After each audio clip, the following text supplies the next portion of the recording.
Hello all, my self doctor Vikrant. मैं एक consultant nephrologist हूँ एट एशियन इंस्टीट्यूट ऑफ नेफ्रोयूरोलॉजी। आज हम बात करेंगे यंग हाइपरटेंशन। जैसे मैंने पहले भी अपनी वीडियो में कहा है, जो ब्लड प्रेशर रिलेटेड था, कि हाइपरटेंशन का होना ये कोई एज से रिलेटेड नहीं है। बहुत बार ये गलतफहमी होती है कि एक पर्टिकुलर एज के बाद ही बीपी बढ़ता है, लेकिन ऐसी कई सारी रिस्क फैक्टर्स है, जैसे जेनेटिकली प्रीडिस्पोजिशन होना, यानी फैमिली टेंडेंसी होता है, तो उनमें यंग हाइपरटेंशन होता है। और मोस्ट इम्पॉर्टेंटली, जब भी कोई यंग पेशेंट्स को हाइपरटेंशन या हाई ब्लड प्रेशर देखा जाता है, तो वहाँ most commonly, most importantly kidney ही उसका सोर्स होता है। यानी कोई ना कोई फॉर्म ऑफ किडनी इंजरी किसी वजह से भी हो, वो होती है। इसके पीछे यानी ये एक बहुत बड़ा रीज़न है जहाँ यंग पेशेंट्स में हम हाई ब्लड प्रेशर देखते हैं। अब ओरिजिन मोस्टली क्योंकि किडनी से होता है, और हाई ब्लड प्रेशर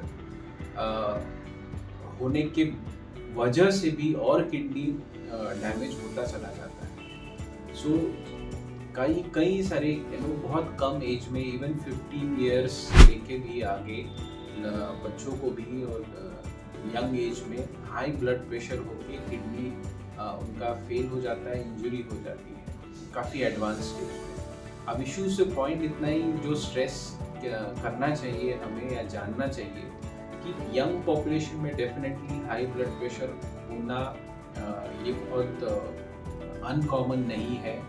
दूसरी चीज़ है, इससे जो डैमेज होता है, यानी एक काफ़ी हद तक डैमेज होने के बाद ही ये सिम्टम्स के द्वारा समझ में आएगा कि किडनी का कोई प्रॉब्लम है। इसीलिए बेस्ट है कि एक ब्लड प्रेशर कोई भी एज के हो, specifically young and elderly populations, इनमें हमने ब्लड प्रेशर एक बार देख लेना है कि वो नॉर्मल है या नहीं। किस तरह देखना है, क्या नॉर्मल ब्लड प्रेशर्स के वैल्यूज होते हैं, कैसे उसे लेना चाहिए, ये सब हमने पहले वीडियो में डिस्कस किया हुआ है।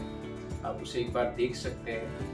एंड एक बार at least once in a year एक सिंपल सा ब्लड का क्रिएटिनिन और यूरिन रूटीन एग्जामिनेशन अगर हम कर लेते हैं, तो हमें आइडिया आ जाती है कि किडनी में कोई प्रॉब्लम नहीं है। और फिर उसे मैनेज करने के लिए हमारे पास कई सारे मोडालिटीज़, तरीके हैं। बट डिटेक्शन और ये संभावना कि यंग पेशेंट्स में भी हाई ब्लड प्रेशर हो सकता है, ये जानना बहुत ज़रूरी है, ताकि इस जानकारी से एटलीस्ट हर एक इंडिविजुअल अपना ब्लड प्रेशर देखे, एटलीस्ट एक सिंपल सी किडनी की जांच कर ले, ताकि हम अर्ली स्टेज में इसे डिटेक्ट कर सके और एंड स्टेज तक जाने से हम इसे रोक पाए।